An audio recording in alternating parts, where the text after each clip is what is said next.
ডিমের মূল্য তদারকির লক্ষ্যে রাজধানীর বিভিন্ন বাজার এবং আড়তে অভিযান পরিচালনা করেছে জাতীয় ভোক্তা অধিকার সংরক্ষণ অধিদপ্তর। অভিযানে ডিম ক্রয়ের ক্যাশ মেমোতে দাম উল্লেখ না থাকায় ইচ্ছেমতো মূল্য নির্ধারণ করা সহ নানা অভিযোগে দুটি দোকানকে 11,000 টাকা জরিমানা করেছে সংস্থাটি। HMAতে রিপোর্ট।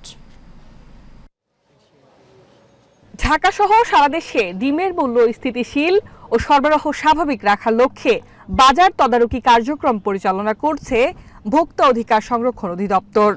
এরই ধারাবাহিকতায় রাজধানীর কাপ্তান বাজারে ডিমের আড়তে অভিযান চালায় সংস্থাটির একটি টিম।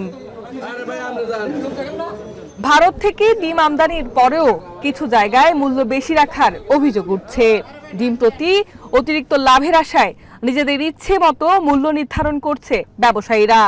এমনই এক অভিযোগে এক ডিম ব্যবসায়ীকে 10,000 টাকা জরিমানা করা হয়। একটা রেট বেশি ছিল আর একটা স্লিপে, ঠিক আছে।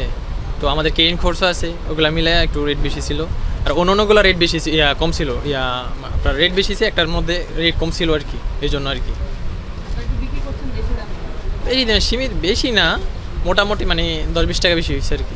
যেটা লাভ করার যেটা যৌক্তিকতা আছে উনি সেটা দেখাতে পারেননি। মানে উনি ওনার মতো করে একটা হিসাব দিয়েছেন, আমাদের যে হিসাব আমার মতো ওনাদের 1 টাকা 38 পয়সা 138 টাকা ওনাদের ডজন পড়ে কেনা পড়ে, সেখানে উনি 1 টাকা 147 টাকা বিক্রি করছেন, প্রায় 10 টাকার মতো ব্যবধান পড়ে। দোকানে সঠিক মূল্য তালিকা আর ডিম কেনা রসিদ না থাকায় সতর্কতা স্বরূপ আরেক ব্যবসায়ীকে 1000 টাকা জরিমানা করা হয়। ব্যস্ততা ছিলাম সকালে, যার জন্য মূল্য তালিকা আনতে পারিনি, তো না আনাতে আর কি জরিমানা করা হয়েছে। অভিযান শেষে ভোক্তা অধিকার সংরক্ষণ অধিদপ্তরের কর্মকর্তা জানান তাদের এই অভিযান অব্যাহত থাকবে।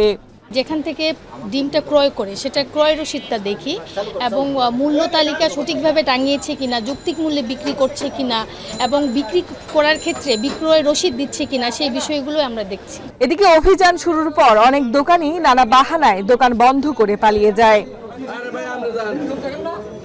HMAতে এশিয়ান টেলিভিশন, ঢাকা।